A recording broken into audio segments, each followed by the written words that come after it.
Կարող եմ, պարոն փոխնախագահ։ Բարև ձեզ, հարգելի գործընկերներ, սիրելի հայրենակիցներ։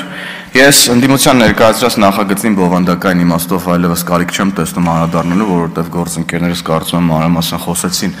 արդեն այն մասին, որ նման օրենսդրական փոփոխության անհրաժեշտություն չկա։ Ես ուզում եմ խոսեմ նպատակների մասին, թե ինչ ենք մենք հիմա անում։ Ըստ էության ընդդիմությունը իր հերթական կեղծ օրակարգն է բերել եւ փորձում է, այսպես ասած, օրակարգեր գեներացնի, որովհետեւ ըստ էության ընդդիմությունը, որը ոչնչացած է մասնավորապես օգոստոսի 8-ին կնքված շրջադարձային փաստաթղթերից հետո անընդհատ օրակարգեր թեմաներ է փնտրում իր քաղաքական գոյությունը մինչև այս գումարման վերջ պահպանելու համար եւ սա հերթական ուրեմն այդ դեպքերից մեկն է ոնց որ մի քանի օր առաջ այս դահլիճում լսումներ էին այդ լսումներն էլ հերթական կեղծ ֆեյք օրակարգն էին ոչնչի մասին օրակարգեր ինչի մասին որ մեր հանրությունը ըստ էության հենց լսումները նայելով հասկացավ թե ինչ խայտառակություններ այստեղ կատարվում եւ հիմա էլի կեղծ օրակարգ է բերվել առայն թե բա ցեղասպանությունը փորձում են մերժել արտահայտություն հնչեց որ տոտալ քարոզչություն է տեղի ունենում ցեղասպանության դեմ Սա խայտառակություն է ուղղակի, որովհետև ամբողջությամբ նա կեղծ է այս թեզը եւ այն դիտարկումը, որ մենք պետքա նայենք ինքներս մեզ եւ հասկանանք, թե ինչ է մեզ հետ տեղի ունեցել պատմական տարբեր ժամանակաշրջանում, այդ պատմական իրողության հերքման մասին չի։ Սա ինքնահայեցման մասին է եւ առաջին հերթին այն մասին է, որ մենք նայենք եւ տեսնենք, թե պատմական տարբեր ժամանակաշրջանում ինչեր են մեր հետ տեղի ունեցել, որ այլևս երբեք տեղի չունենա եւ մենք կարողանանք կանխել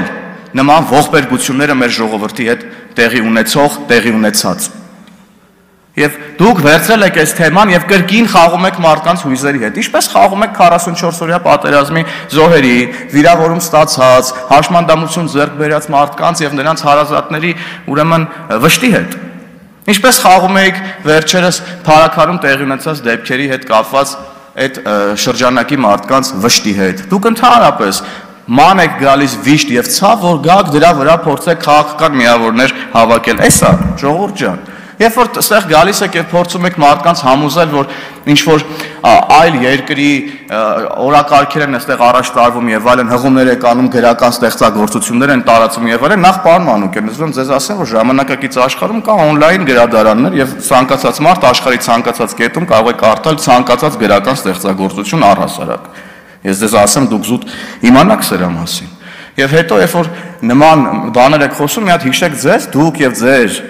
սպասարկող լրատվամիջոցները օր ու գիշեր հղում են անում թուրքական եւ ադրբեջանական լրատվամիջոցների վրա։ Դուք իրանցով եք ապրում։ Եվ հետո եկել եք ստեղ, մեզ եք փորձում նման ուրեմն բաների մեջ մեղադրել։ Ես ձեզ խորհուրդ եմ տալիս դադարեցնել կեղծ օրակարգեր ուրեմն գեներացնելը, դա ձեզ չի փրկելու եւ չի պահպանելու ձեր քաղաքական գոյությունը մինչեւ գումարման ավարտը։ Շնորհակալություն։